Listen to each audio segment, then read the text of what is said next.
हाँ जी नमस्कार, मैं रामकरण अपनी पूरी टीम की तरफ से आप सभी का हार्दिक स्वागत करता हूँ। और दोस्तों, मुझे बेहद खुशी हो रहा है इस बात को बताने में कि आज के हमारे प्रिय गेस्ट हैं मिसिस ताराद्वीप मारकर मैम। जी मैम नमस्कार, कैसे हैं आप? नमस्कार जी, मैं ठीक हूँ।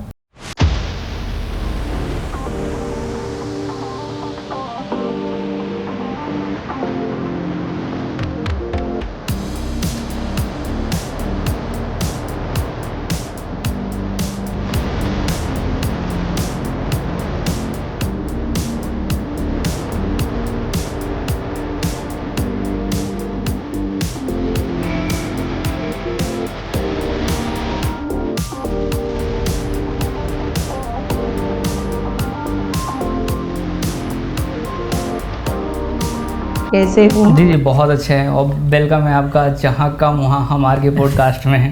Thank you. और जी मैम, आपने एज ए एक्टर किया। हाँ जी। और आप पॉलिटिक्स में भी ज्वाइन हुई और आपने काफ़ी बच्चों को पढ़ाया। आप तो हम किस टॉपिक को लेके पहले बात करें?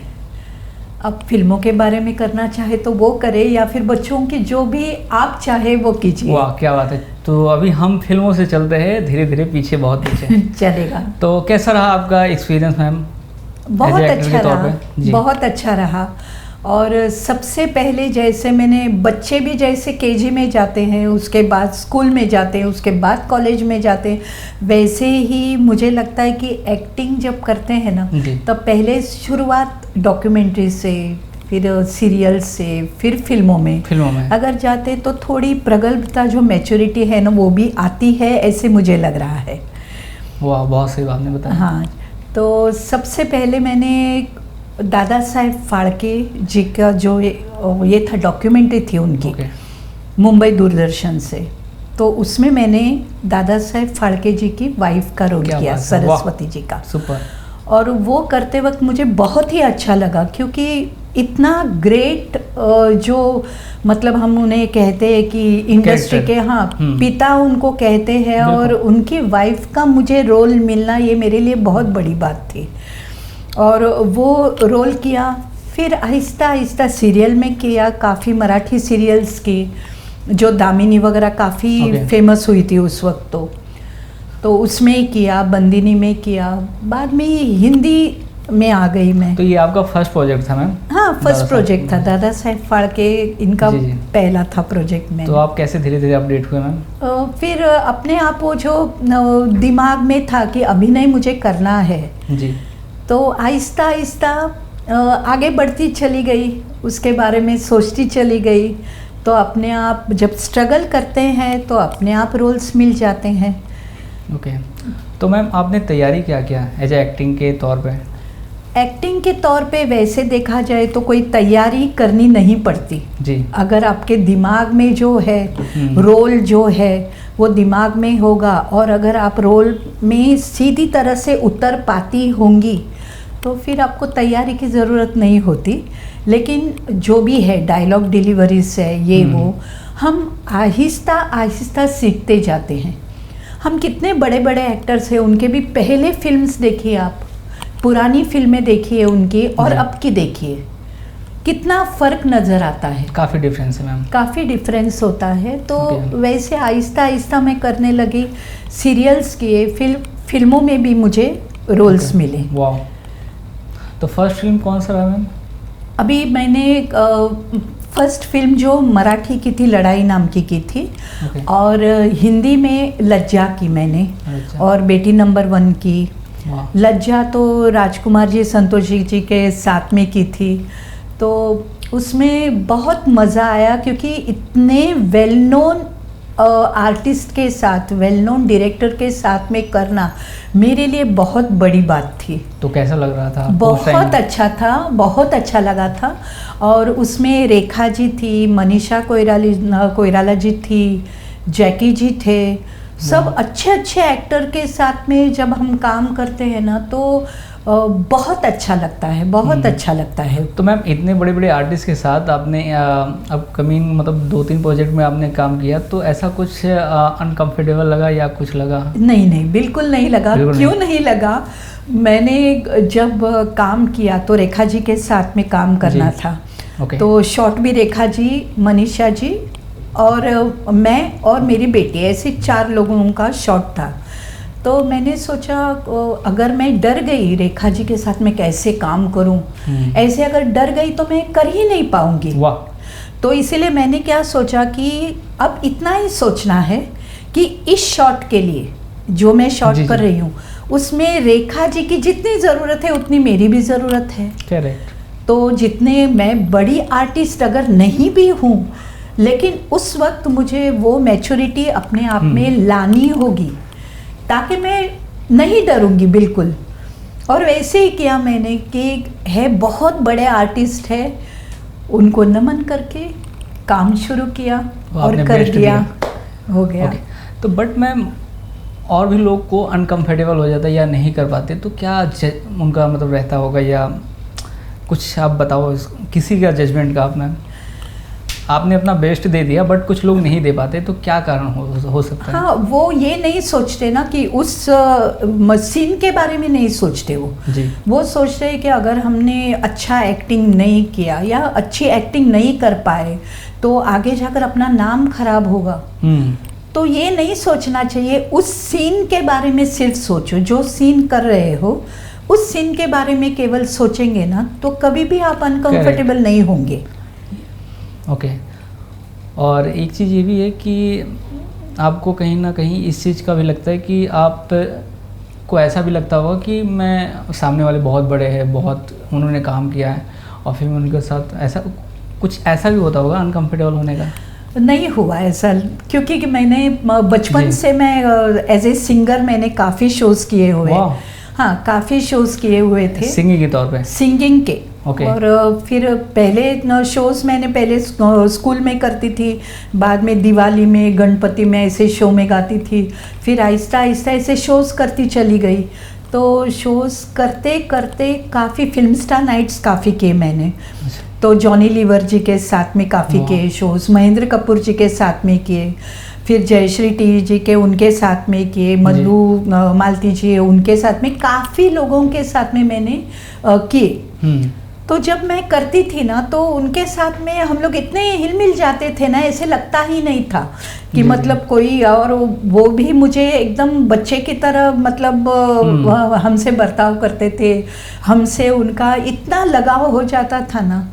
तो शब्बीर कुमार जी उनके साथ में काफ़ी शोज़ किए मैंने, एक शाम रफ़ी के नाम का शो था, तो उसमें काफ़ी शोज़ उनके साथ में किए। शब्बीर भाई तो आज तक पहचानते हैं भी है अच्छे, मतलब याद है उनको। जब भी मैं भी फ़ोन करूं, कभी फ़ोन अगर उनको कर लेती हूं तो शब्बीर भाई कैसे हैं, बोलो शीशा हो या दिल हो, ऐसे मुझे हाँ मतलब ऐसे उनको याद दिलाते कि उस वक्त ट्विस्ट पॉइंट, ट्विस्ट पॉइंट हमेशा।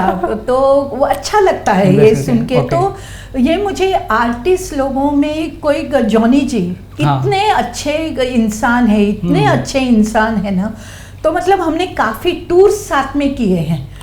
तो टूर से मतलब हाँ काफ़ी मज़ा, मतलब जॉनी जी के साथ में जब टूर करते थे ना तो ऐसा होता था कि हंस हंस के मतलब गाल में दर्द हो जाता था। उनका नाम आप ले दो, मुझे हंसी आ रहा है। हाँ नहीं काफ़ी हंसते थे हम लोग। तो उस वक्त तो काफ़ी शोज किया करते थे हम। तो ऐसे हमने आर्टिस्ट लोगों के साथ में काफ़ी मैं घुल मिल गई थी काफ़ी लोगों के साथ। और इसीलिए मैं जब अभी सीरियल्स में या फिल्मों में जब आर्टिस्ट के साथ में मैं काम करती हूँ तो कुछ अजीब ऐसा कुछ लगता ही नहीं है। मतलब अगर पहली बार मैं आ गई होती उनके सामने तो मुझे काश लगा भी होता, लेकिन वैसे लगा ही नहीं, क्योंकि मुझे पता है आर्टिस्ट सारे अच्छे ही होते हैं। बिल्कुल बिल्कुल, हम में कोई एटीट्यूड नहीं होगा, सामने वाले भी एटीट्यूड नहीं दिखाएंगे। और जिनके पास एटीट्यूड होता है, ऐसे आर्टिस्ट होते ना कि बात नहीं है, ऐसे आर्टिस्ट होते। हाँ जी मैम, हिंदी और मराठी में आप दोनों भाषाओं में काम किए, तो आपका कैसा अनुभव रहा है मैम? मराठी तो घर की भाषा ऐसे लग रही थी जी, क्योंकि आप महाराष्ट्र हो। हाँ, तो उसमें बहुत कंफर्टेबल थी मैं जी। हिंदी में भी कंफर्टेबल थी। जब आर्टिस्ट मिले तो हिंदी हो या मराठी हो, सारे आर्टिस्ट तो आर्टिस्ट ही है ना। आर्टिस्ट तो आर्टिस्ट, करेक्ट। तो इसीलिए दोनों में बहुत अच्छा लगा मुझे।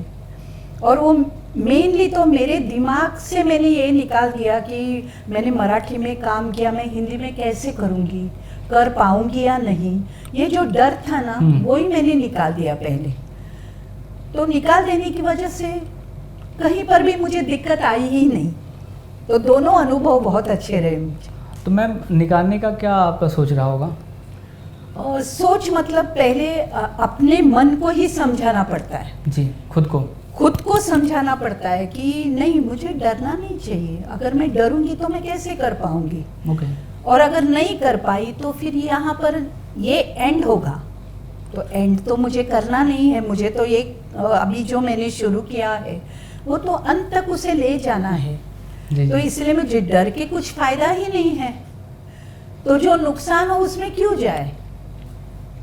इसीलिए मैंने कोई भी चीज़ करते वक्त मैं डरी नहीं। हाँ जी मैम, तो इंडस्ट्री में मैम आना आपका कैसे हुआ, क्या रहा जजमेंट?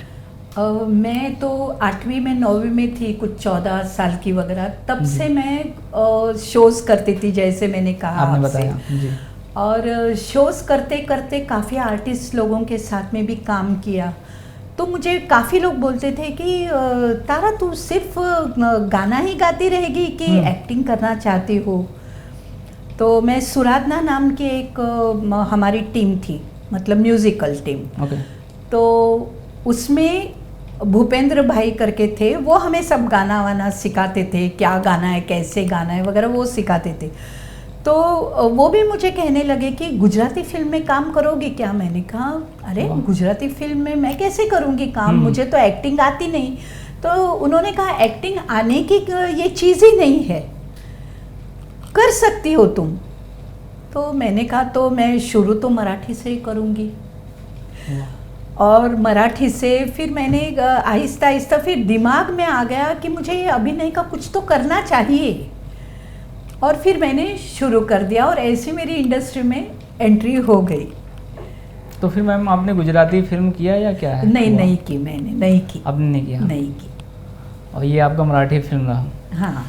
तो मैम आपने एक्टिंग के पर्पज़ से कुछ क्लासेस वगैरह या कुछ आपने? नहीं, कुछ भी नहीं, कुछ भी नहीं, कहीं पर भी। तो आप सीखने नहीं चाहा या क्या? नहीं, बिल्कुल नहीं, क्योंकि सीखना मतलब आजकल के जो क्लासेस वगैरह है, मैं उसके बारे में कुछ भी कमेंट पास नहीं करना चाहूँगी जी। लेकिन जिनको करना है वो पैसा खर्च करे, सीखे, या फिर काम करते करते सीखे।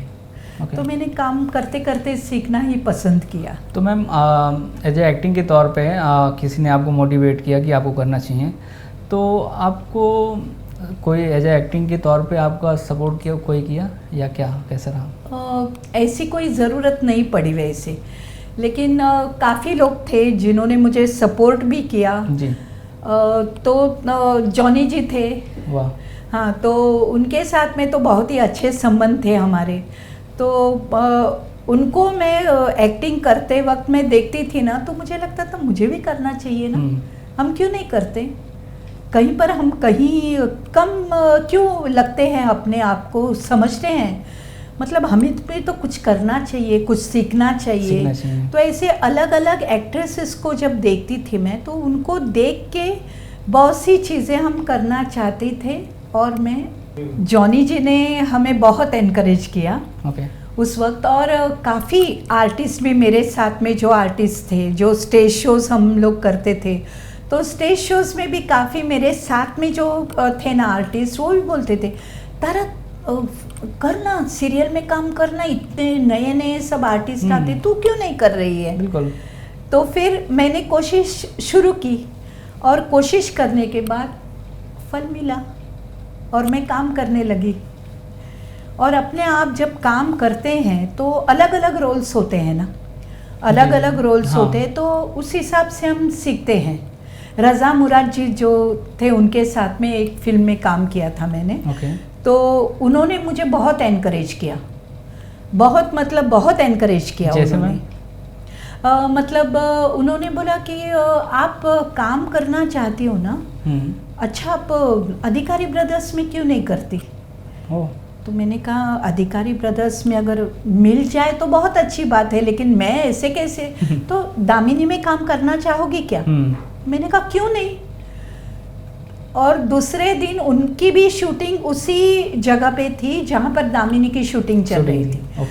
तो वो खुद वहाँ पर आए और उन्होंने मेरी पहचान करा के दी सबसे कि मैडम को दामिनी में लेना है, बस लेना है बस। और पहले जो मैं डर गई थी बिल्कुल, मैंने कहा अभी तो सिर्फ मेरी रेपुटेशन नहीं, इनकी भी रेपुटेशन है अभी, अगर इन्होंने मुझे इंट्रोड्यूस किया और अगर मैं ठीक तरह से ना कर पाई तो गलत हो गई है। हाँ, उनका भी गुडविल खराब होगा, तो ये नहीं, मुझे अच्छी तरह से करना ही चाहिए। हाँ, और फिर वो शुरू किया मैंने। तो फिर दामिनी के बाद में काफ़ी मैंने सीरियल्स अधिकारी ब्रदर्स के किए। तो अधिकारी ब्रदर्स के उस वक्त तो मतलब एक 20 साल पहले तो बहुत नाम था, अब भी नाम है उनका, लेकिन उस वक्त तो नया मतलब इतने सीरियल्स उनकी चलती थी ना। तो फिर मैंने काम शुरू किया। तो अधिकारी में करने के बाद एक हो जाता है कि अधिकारी में किया है काम, तो फिर मतलब काम मिलना आसान हो जाता है। ओके। और वैसे काफ़ी फिर तीसरा डोळा नाम की सीरियल आती थी, रमेश भाटकर जी थे उसमें। उसके करीबन मुझे लगता है 300 तो सीरियल ये एपिसोड्स मैंने किए। कितने एपिसोड में? 300 तो एपिसोड्स किए मैंने। 300 एपिसोड? हाँ, क्योंकि उनके ऐसे 13-14 एपिसोड का एक स्टोरी होती थी उनकी, 13-14 एपिसोड्स, वैसे काफ़ी किए मैंने। हाँ जी मैम, आप जॉनी सर की कुछ खास बातें बताइए प्लीज़। जॉनी जी की सबसे बड़ी खास बात मैं बोलूँ तो very down to earth, very down to earth. मतलब मैं उन्हें कम से कम अभी हम लोग 35 साल से भी ज़्यादा, हम लोग 35-40 साल से हम लोग पहचानते हैं जी। जब वो कुछ भी नहीं थे तब से लेके अब सब कुछ है उनके पास। अब देखती हूँ उनमें कुछ भी फर्क नहीं है, और ये जो चीज़ है वो हर एक में होनी चाहिए।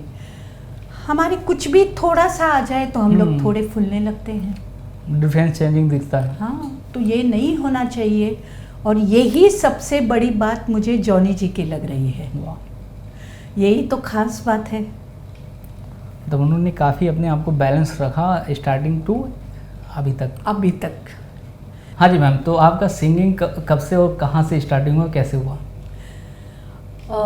मैं शायद 8-9 साल की रहूँगी तब। ओके।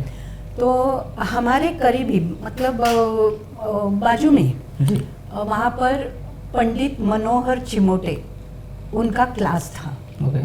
म्यूज़िक का क्लास था, और वैसे भी मुझे गाना तो वैसे भी अच्छा लगता था, तो मैं वहाँ जाके बैठती थी उनके यहाँ क्लास में जाके बैठती थी चुपचाप। सब बच्चे खेल रहे भी होंगे लेकिन मैं जाके वहाँ बैठती थी। वाह। तो बैठने के बाद पंडित जी मुझे पूछते थे, तुला शिकायचं आहे का बाळा? तो मैंने कहा हाँ, का नहीं शिकण, मला शिकायचं है। तो फिर उन्होंने बोला ठीक है, मी गुरुवारपासून तुला शिकवीन। हाँ, तो मैंने कहा ठीक है। तो मैंने क्या किया, वहाँ पर फूलों का झाड़ था बाहर ही। ओके। तो वहाँ पर मैंने उसका गजरा बनाया, अच्छा वो थाली में रखा, एक नारियल लिया, हाँ, और अगरबत्ती वगैरह रख के फिर मैं वो लेके गई वहाँ पर, क्योंकि पहला दिन था, और कुछ मिठाई कुछ लेके उनके पास चली गई। क्या बात है। तो हे का आणलं? तो मैंने कहा हे मला आणायचंच होतं, तुम्ही माझे आता गुरु होणार ना, म्हणून मी आणलं। तो वो न दिया। फिर उन्होंने कहा मग आता काय शिकणार? तो गाना सीखोगी, या वो सितार सिखाते थे, हारमोनियम सिखाते थे, तबला सिखाते थे, सारी चीज़ें सिखाते थे।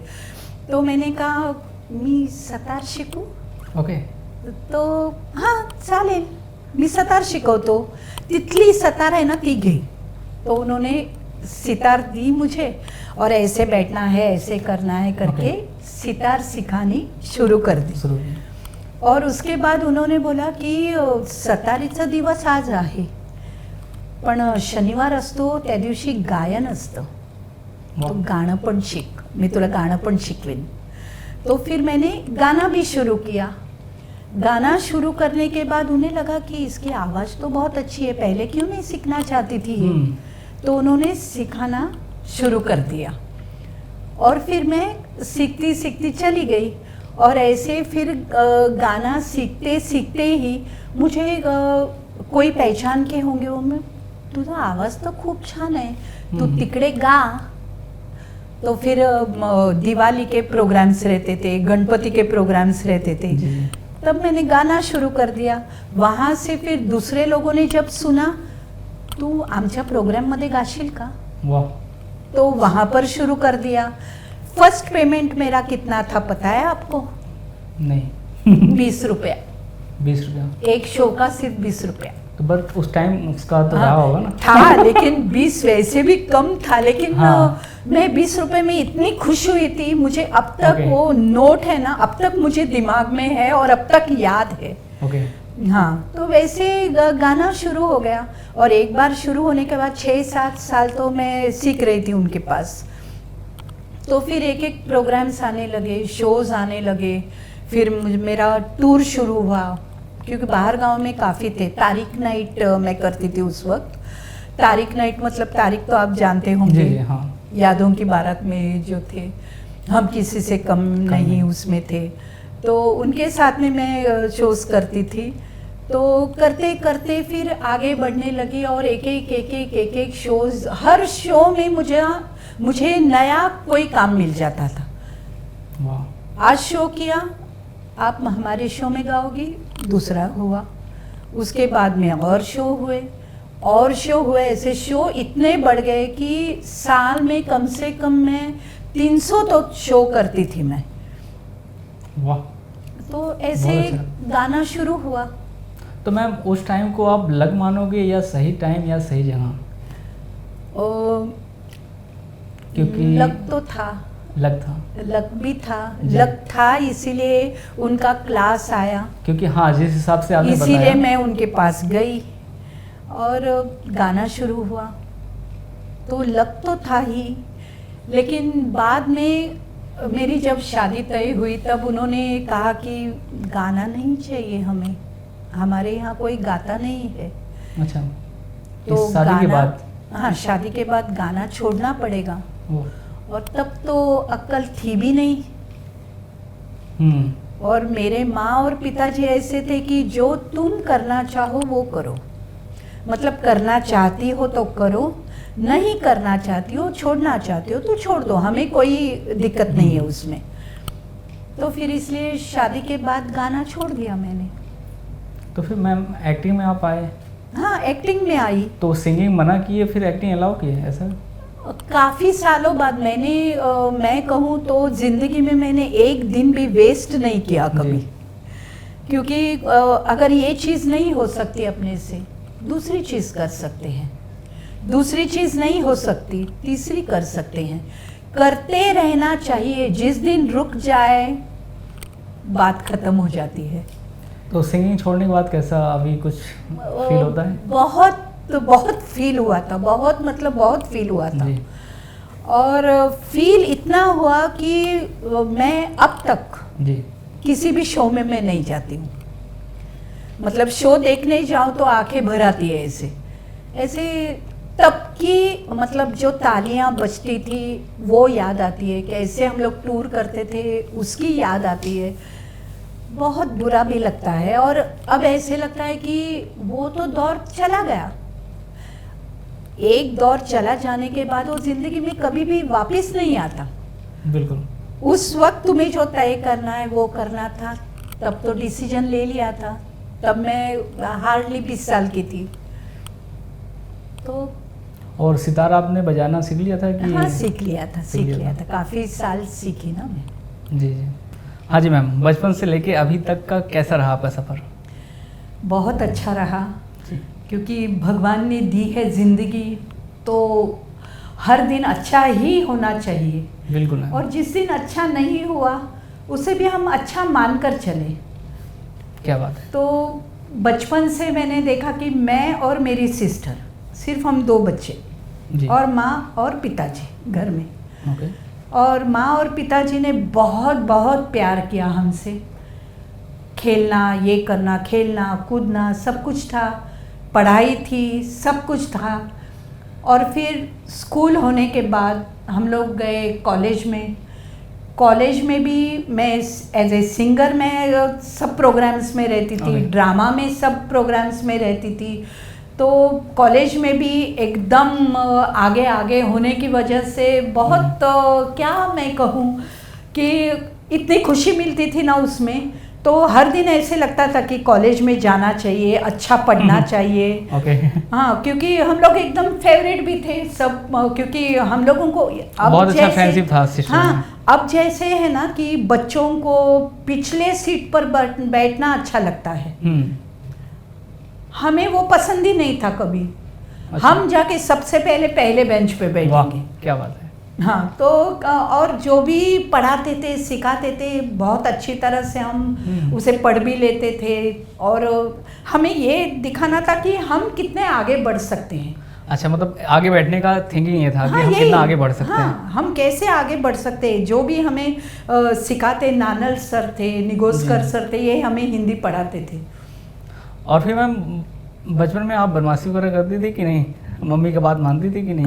मानती थी। और जो भी नहीं मानना होता ना, तो मम्मी हमें सुला देती थी दोपहर को, 2 घंटा सोना चाहिए ऐसे। मतलब ये स्कूल से हम लोग आते थे, आने के बाद खाना वगैरह खा के वो बोलती 2 घंटा सोना चाहिए। फिर मम्मी और मैं सो जाते थे, और सो जाते थे, थोड़ी देर बाद मैं देखती थी मम्मी सो गई है, तो फिर मेरी सहेली आती थी खिड़की से, तो बोलने के बाद फिर आहिस्ता उठ के चली जाती थी। फिर बाकी की जो मस्ती करनी है, मतलब टेरेस पे जाना, खेलना, कूदना। मतलब क्या? हाँ, सब होता था ना। अच्छा। बचपन में तो होता ही था सारी चीजें। तो नहीं मतलब बदमाशी में क्या मतलब कूदना, मतलब मैं नहीं समझा। कूदना, उछलना, कूदना। जैसे अभी हम लोग टेरेस पे जाते थे, कैरी वगैरह लगती थी तो उसे बराबर तोड़ना, फिर तोड़ के फिर खाना, खिलाना, ये सब, ये सारी चीज़ें हम लोग करते ही थे ना उस वक्त। और फिर मज़ा आता था ऐसे बचपन, शाम को खेलना। लेकिन कुछ भी करें, 7 बजे बराबर घर पे आने चाहिए, पढ़ाई करनी चाहिए। और बराबर हम लोगों का एकदम अच्छी तरह से माँ और पिताजी ने इतने अच्छे संस्कार दिए थे ना, तो मतलब सब मंत्र वगैरह जो होते थे ना, वो ऐसे भगवान का जो मंदिर था उसके नीचे मेरी मम्मी ने लिख के रखे थे। क्या चीज़? हाथ से मंत्र वगैरह, शुभम करोति बोलिए या जो भी, वो आके पढ़ना। और फिर आरती वगैरह जो भी है हर दिन की होती थी, वो होने के बाद खाना वगैरह खाना, फिर सोने जाना। 9, सवा 9 बजे हम लोग सोने जाते थे, क्योंकि सुबह जल्दी उठना पड़ता था, सुबह का स्कूल था तो जल्दी उठना पड़ता था। तो जल्दी उठने के लिए रात को जल्दी सो जाते थे। फिर सोने के बाद फिर मम्मी डैडी के साथ में, माँ और पिताजी के साथ हम लोग सारे दिन भर क्या हुआ, कैसे दिन बिताया, क्या किया, तो वो सारे शेयर करते थे। शेयर करने की वजह से ये होता था कि मेरी सिस्टर और मैं दोनों हम लोग शेयर करते थे। उसकी वजह से क्या होता था, कुछ भी अगर प्रॉब्लम आया होगा दिन भर तो सुलझाया जाता था, कोई भी प्रॉब्लम ऐसे बढ़ता नहीं था।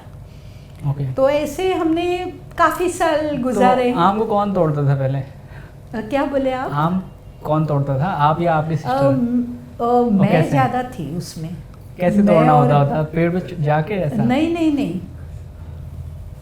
हाँ, निशाना लग जाता था? लग जाता था कि मतलब कई बार ट्राई करना पड़ता था? नहीं, ट्राई करते थे, वैसे तो ट्राई होता ही था ना। तो इसमें आप एक्सपर्ट हो कि आपकी सिस्टर?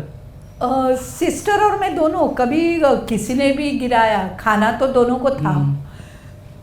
तो मज़ा आता था। बचपन बहुत अच्छी तरह से गुजारा। और मेरी सिस्टर जो थी ना, वो मेरी बड़ी सिस्टर है दीपा। तो उसको एक क्या आदत थी, मुझे कभी भी हम लोग खेलते थे ना, तो खेलने पर जब भी राज आता है ऐसे बोलते हैं ना, मतलब हम अगर लंगड़ी खेल रहे हैं, अच्छा, तो फिर हर एक का अलग अलग ये होता है। ये रगड़ी कैसे खेलना होता था मैम? एक पाँव ऊपर करके खेलते ना वैसे।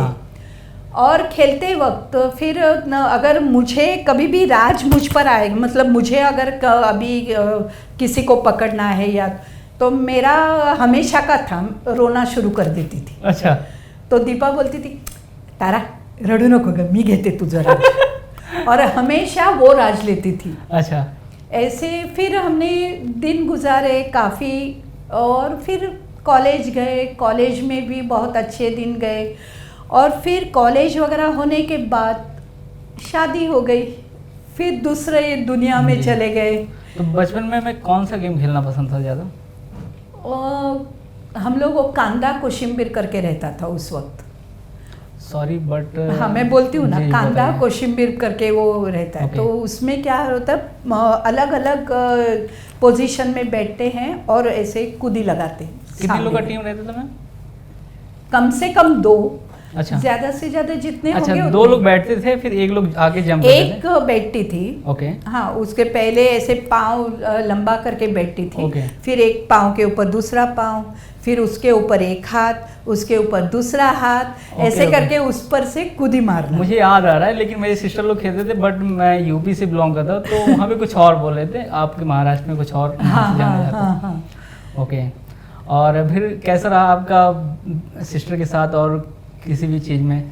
बहुत अच्छा था, बहुत ही अच्छा था, क्योंकि मेरी वेरी लविंग और सिस्टर। पढ़ाई में मैम कैसा आपका था? अच्छा था, क्योंकि आगे ही बढ़ना था।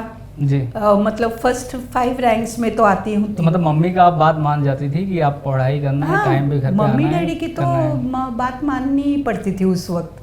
मतलब ऐसे कोई भी चीज़ वो बोले और हम ना सुने, ऐसे होता ही नहीं था। कभी अगर ना बोले तो ऐसे फिर मम्मी सिर्फ ऐसे आंखें दिखा देती थी, फिर बस बात खत्म। अच्छा। फिर जो आप बोले वही हम सुनेंगे, ऐसे होता था। और पापा जी का कैसा रहा? मेरे लाडले थे। अच्छा। पिताजी मेरे लाडले और मैं उनकी लाडली। वाह। तो इसीलिए मतलब पिताजी आपके साथ मिले रहते थे? हाँ हाँ हाँ, मिले Okay. रहते थे बहुत प्यार से। अभी दोनों नहीं रहे।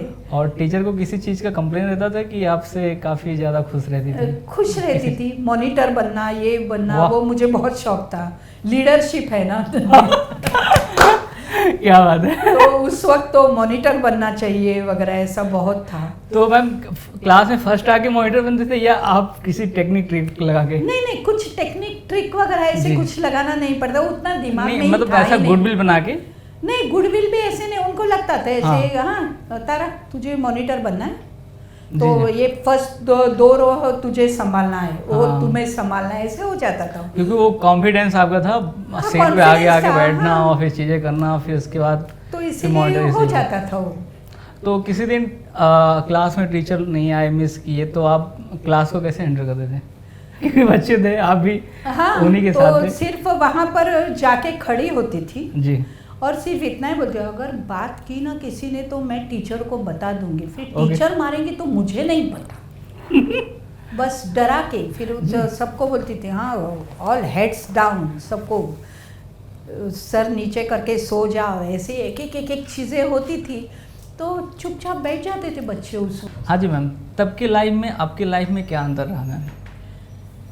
तब का लाइफ काफ़ी सिंपल था। पूरे गली में सिर्फ एकाध या दूसरे के घर में फ़ोन होता था। गाड़ी भी एकाध दूसरी गाड़ी होती थी, और फ़ोन तो था ही नहीं, मतलब मोबाइल वगैरह तो थे ही नहीं, कंप्यूटर नहीं था, टीवी नहीं था। टीवी भी जब एक घर में होगा, 71 में जब टीवी आया, तब भी 1-2 घर में टीवी थे, तो सारे बच्चे जाके वहाँ पर भी बैठते थे और टीवी देखते थे। तो हमारे यहाँ तो वाघ करके एक थे, फिर सामने अधिकारी करके थे, उनके घर में टीवी थे। और उसके पहले एक ही के घर में टीवी था, लेकिन वहाँ पर टीवी देखे तो ऐसे लगता था बारिश हो रही है अंदर। Picture was not at all clear. Okay. हाँ, तो फिर भी हम लोग देखते थे। फिर पूरा दिन पहले सुबह स्कूल जाना आना, फिर थोड़ी देर खाना खा के सोना, उठना, पढ़ने के बाद फिर आइदर घर के बाहर खेलना। सारे बच्चे हम लोग होते थे, अलग अलग खेल खेलते थे, या फिर हम लोग घूमने जाते थे। मेरा बचपन जो है पूरा, मतलब शादी होने तक मैं गोरेगांव में थी। ओके। तो गोरेगांव में तो ऑब्जर्वेशन पोस्ट है, आर्य कॉलोनी है, पिकनिक स्पॉट है, सारी की सारी चीज़ें, गार्डन्स, चकनाका पर 2 गार्डन्स थे पहले। तो हम लोगों का अलग है, चल के सब बच्चे, हम लोग 5-6 लड़कियां थी, सब चलते चलते जाते थे वहाँ पर। तो कभी यहाँ गए, कभी वहाँ गए, तो जो भी वहाँ पर, और उस वक्त ये नहीं था कि मेरे पापा ने मुझे 100 की नोट दी है, 200 दिए, 300, बिल्कुल नहीं था। जी जी। मतलब वहाँ पर, हाँ आज जा रहे हो ना, ये लो आज भेल खाओ, बस उसी में हम लोग इतने खुश होते थे कि पूछे मत। और सिंपल लाइफ थी, और मोबाइल नहीं था, इसकी वजह से घर में माँ पिताजी को फ़ोन करके बोलना कि मैं इतनी देर से आ रही हूँ, या कुछ भी नहीं, कुछ ऐसा सिस्टम मतलब 5 बजे निकले, 7 बजे घर पर, ऐसे ही होता था। तो ये सारी चीज़ें जो, और पिताजी जो भी कमाते थे जी, हमें पता भी नहीं कितना कमाते थे जो भी, लेकिन हर दिवाली होगी नया ड्रेस होगा, गणपति होगा, यहाँ पर गणपति का काफ़ी है ना मुंबई में, तो उस वक्त नया ड्रेस होगा, बर्थडे को नया ड्रेस होगा, और बर्थडे पार्टी भी होती थी, वो सिंपल एकदम, एक 10 बच्चे रहेंगे, उनको कुछ घर में माँ ने बनाया वही दिया, कुछ मीठा बनाया वही दिया, मतलब आज की तरह ये प्रेजेंट दिया वो प्रेजेंट दिया, मतलब 1000, 2000, 5000 के प्रेजेंट नहीं आते थे उस वक्त। उस वक्त छोटे छोटे प्रेजेंट्स आते थे, लेकिन उसमें हम लोग बहुत खुश हो जाते थे। और हर एक के घर में भी ऐसे नहीं होता था। बर्थडे अगर किसी के घर में सेलिब्रेट किया, किसी के घर में नहीं होता था, तो नहीं हुआ तो भी हमें कुछ लगता नहीं था कि इसका किया नहीं, करना चाहिए था, ऐसा बिल्कुल कभी भी लगा नहीं। और अच्छी तरह से हम लोग गणपति जब होते थे ना जी, गणपति में समझो 10 घर में गणपति है, तो हर घर में आरती तो होती है, तो फिर 8 बजे पहले इनके घर पे जाएंगे, उनके आरती होने के बाद फिर दूसरे घर पे जाएंगे, फिर तीसरे घर पे जाएंगे, ऐसे मतलब गणपति के दिन भी हमारे बहुत खुशी से जाते थे। और इतना मज़ा आता था ना उस वक्त के जो गणपति थे ना, वो सब अलग ही था। मतलब आजकल जैसे डेकोरेशन में ही हज़ारों रुपए डाल देते हैं, उस वक्त वैसे नहीं था। Simplicity was the best. तो लोग मैम इतने बिजी भी नहीं रहते होंगे जितना आज के टाइम पे हैं। उस वक्त तो लिमिटेड, एक तो हर एक की माँ जाती ही थी काम पर, ऐसी बात नहीं थी। जी, पिताजी जाते थे, पिताजी सुबह डिब्बा वगैरह लेके निकल जाते थे, 8:30 बजे निकल जाते थे, 10 बजे का ऑफिस होता था, 10 से 6 तक, 7 बजे तक पिताजी भी घर आ जाते थे। घर आने के बाद साथ में बैठना, साथ में खाना, वो वैसे वो था, साथ में बात करना, ये जो आजकल ये नहीं होता, बहुत बुरा लगता है। और आज के ज़माने में ऐसे हुआ है, कभी मम्मी बाहर गई, कभी पिताजी बाहर गए, कभी बच्चे गए, और हर कोई फ़ोन करके बोल रहा है मैं इतने बजे आ रहा हूँ, मैं उतने बजे आ रहा हूँ। मैं मतलब ये आज के ज़माने की मैं गलती नहीं निकाल रही हूँ या कुछ गलत हो रहा है इसीलिए नहीं बोल रही हूँ, लेकिन बहुत जगह पे ऐसे मैं आजकल देख रही हूँ कि कम्युनिकेशन गैप आ गया। मतलब माँ और पिताजी, इनमें भी कभी कभी मेल जोल नहीं होता, बच्चों के साथ में मेल जोल नहीं होता, ये तो चीज़ें आजकल दिखाई देती है। काफ़ी डिफरेंस, हाँ काफ़ी डिफरेंस आ गया। लेकिन फिर भी आज की दुनिया में भी बहुत अच्छी चीज़ें हैं, बहुत हर एक को लैपटॉप मिल रहा है, आजकल बच्चों को अच्छे अच्छे फ़ोन मिल रहे हैं। अभी उसका कितना अच्छा उपयोग करना है और कितना दुरुपयोग करना है वो हर एक पे है, डिपेंड है। तो सारी चीज़ें, अभी खाना पीना भी देखे तो पहले जैसे घर का खाना बनता था, घर में माँ बना के देती थी, अब वैसे नहीं रहा, बहुत जगह पे नहीं रहा। मैं हर घर पे ये होता है मैं नहीं बोलूँगी, लेकिन बहुत सी जगह पे तो ये नहीं रहा आजकल बाहर का खाना ये बहुत पसंद हो गया अब। और आजकल तो स्विगी और जोमेटो की वजह से तो बहुत सी चीज़ें ये सारी, मतलब बाहर का खाना और चीज़ें भी बाहर से मंगाना, ये सब होने लगा। तो पहले दिन और आज के दिनों में बहुत फ़र्क ये महसूस होता है। क्या कर सकते हैं, दुनिया तो बदलती रहती है। हाँ जी मैम, तो मैम मैं अभी गोरेगांव ही रहता हूँ, तो तब के गोरेगांव में अब के गोरेगांव में क्या डिफरेंस है मैम? बहुत फर्क है, क्योंकि मैं जयप्रकाश नगर में रहती थी, गोरेगांव ईस्ट में, अनुपम टॉकीज के पास। तो वहाँ पर पहले सारे बंगले थे, बहुत बंगले थे। मतलब जयप्रकाश नगर में तो जैसे जूहू में जैसे अब बंगले दिखते हैं ना, वैसे ही बंगले थे बहुत। और 3-4 दुकान ऐसे थे, मतलब इसके क्या बोलते वो, एक लॉन्ड्री थी, एक दुकान था जहाँ पर खाने पीने की चीज़ें मिलती थी, वैसे एक आध होटल था छोटा सा ऐसा। तो ऐसी चीज़ें थी पहले। लेकिन अब इतना सब बदल चुका है, इतना बदल चुका है। वो बंगले थे सारे के सारे, अब वहाँ पर जाके देखो तो सब 7 माला, 8 माला, 9 माला, 10 माले की बिल्डिंग्स बनी है। और पहले जो था ना, वो अब नहीं रहा। क्योंकि पहले जैसे हमारे घर में से निकले हम लोग, तो घर से निकल के वहीं पर बैठ जाते थे हम लोग, और शाम देखते थे कितनी ऑरेंज जैसे आकाश हो जाता था शाम को। वो देखते थे। जी। सब बिल्डिंग से सब नीचे आते थे, हम लोग ग्राउंड फ्लोर पे रहते थे, तो हम लोग साथ में बैठ के बात करना, कुछ खाना पीना जो भी होगा। तब मतलब हर रोज़ खाना ऐसे नहीं होता था, लेकिन कुछ भी मतलब जो भी लाएंगे तो हर एक खाते थे सब लोग साथ में वगैरह, ऐसे था। लेकिन उसके बाद अभी बिल्डिंग्स हो गई। बिल्डिंग्स मतलब अब क्या, हर एक फ्लैट्स में रहने लगे। मतलब दरवाज़ा बंद किया तो बगल के घर में भी कौन रहता है, क्या होता है, किसी को पता नहीं। तो और वो था। और पहले तो चल के ही हम लोग जाते थे स्कूल में, वेस्ट में आते थे हम लोग, तो चल के ही जाना, चल के ही आना, ऐसे होता था। आज की तरह नहीं कि यहाँ से वहाँ जाना होगा तो भी रिक्शा कर लेते हैं, वैसे नहीं था। और एक ही ब्रिज था, एक रेलवे का ब्रिज था ईस्ट टू वेस्ट, और दूसरा था एक ब्रिज था जहाँ से हम लोग जाते थे, स्कूल जाना होगा। अब अगर गोरेगांव में आ जाए तो ऐसे लगता है बाप रे ये क्या है, यहाँ ब्रिज, वहाँ ब्रिज, यहाँ ब्रिज, वहाँ ब्रिज, यहाँ मेट्रो, वहाँ पर ये, अरे कितना ट्रैफिक, बाप रे कितना ये बढ़ गया, कितना बढ़ गया, ऐसे लगता है। अब डेवलपमेंट तो इतनी हो गई ना, होटल्स कितने हो गए, फिर अभी आगे आगे अब अंदर की तरफ सारी चीज़ें अभी बढ़ने लगी है। उस वक्त ऐसे जयप्रकाश नगर, मतलब जयप्रकाश नगर बस वो 1, 2, 3, 4, 5 रोड नंबर, वहाँ पर सारे बंगले वगैरह ऐसे थे। और महंगाई कैसा था? अभी तो महंगाई भी बढ़ गई, सैलरीज भी बढ़ गई सबकी। तो अभी रेंट हाँ बढ़ गए ना, सब फ्लैट के रेंट रेट भी बढ़ गया और रेट्स भी बढ़ गए।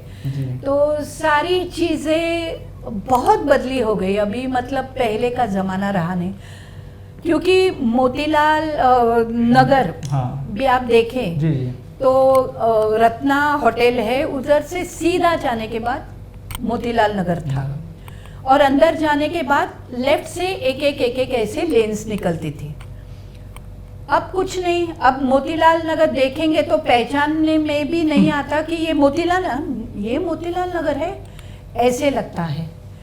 तो ये सारी चीज़ें बहुत बदली हो गई, बहुत डिफरेंस हो गया।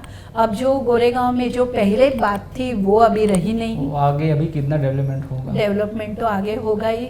अब ऑब्जर्वेशन पोस्ट जो पहले था वो वैसे नहीं रहा, अभी उसमें भी फर्क आया। चेकनाका के दोनों गार्डन्स तो बंद हो गए, आर्य कॉलोनी में भी अभी जाने में मज़ा नहीं रहा। अभी सब ऐसे बहुत चेंजेस हो गए हैं, अभी काफ़ी बड़ी बड़ी बिल्डिंग्स दिख रही हैं अभी।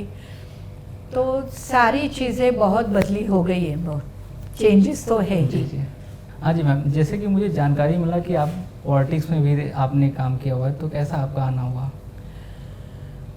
पॉलिटिक्स में वैसे तो मैंने काम किया है, लेकिन इसके पहले शुरुआत मेरी हुई है स्कूल से। जी। मैं एज ए टीचर मैंने 12 साल काम किया हुआ है, सेकेंडरी स्कूल टीचर थी मैं। तो दादर में जो किंग जॉर्ज स्कूल कहा जाता है उसे, VN सुड़े गुरुजी विद्यालय उसे बोलते हैं, तो उसमें मैंने 12 साल काम किया हुआ है। तो उस वक्त जो मेरा सबसे साथ में जो संबंध आया बच्चों के साथ, that was world with innocent souls. बहुत इनोसेंट सोल्स रहते हैं और बहुत मज़ा रहता है उसमें। तो मैं 2 चीज़ें वहाँ की बताना चाहूँगी। प्लीज़ जी।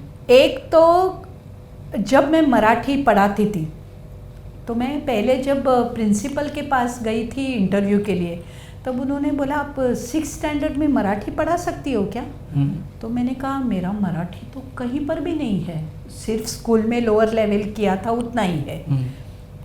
लेकिन आप पढ़ा सकती हो ना, अच्छी तरह से पढ़ा सकती हो, क्यों नहीं पढ़ा सकती?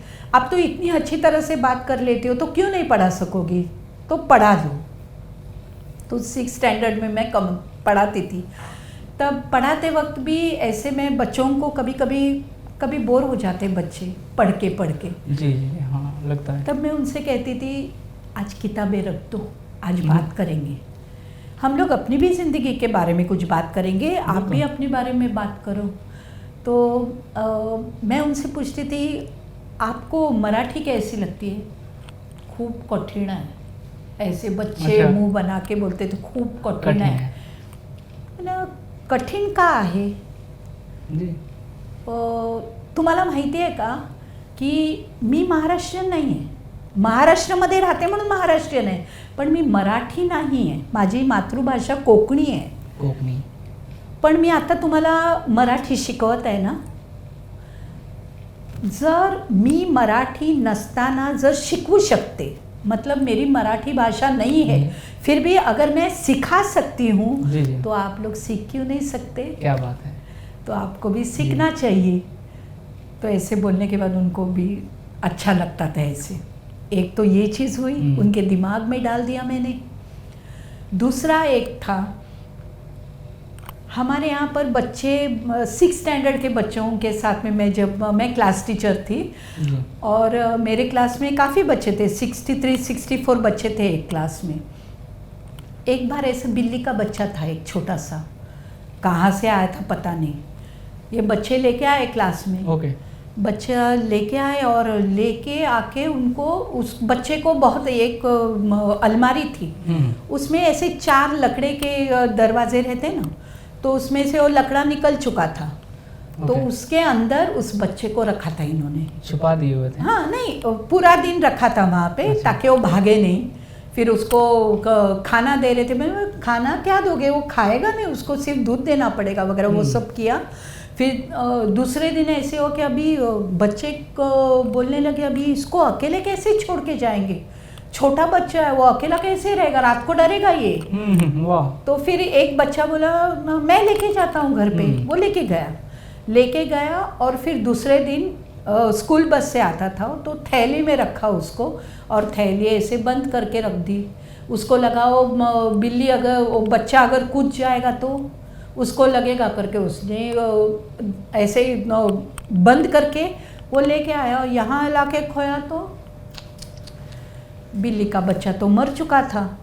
तो फिर सारे के सारे बच्चे बैठे थे ऐसे रोते बैठे थे. तो मैं क्लास में गई, प्रेयर वगैरह हो गए तो सब, एक भी बच्चा बात करने को तैयार नहीं. तो मैंने कहा क्या हुआ, ऐसे क्यों, सबका चेहरा क्यों ऐसे उतरा हुआ क्यों है? तो फिर बोलने लगे वो लेके गया था ऐसे, सो बच्चा मर गया वो. तो मैंने कहा अभी हो गया ना, उसको दूसरा जन्म मिला होगा, तो अभी उसके बारे में मत सोचो और अब खुशी से आज का दिन हम लोग जिएंगे.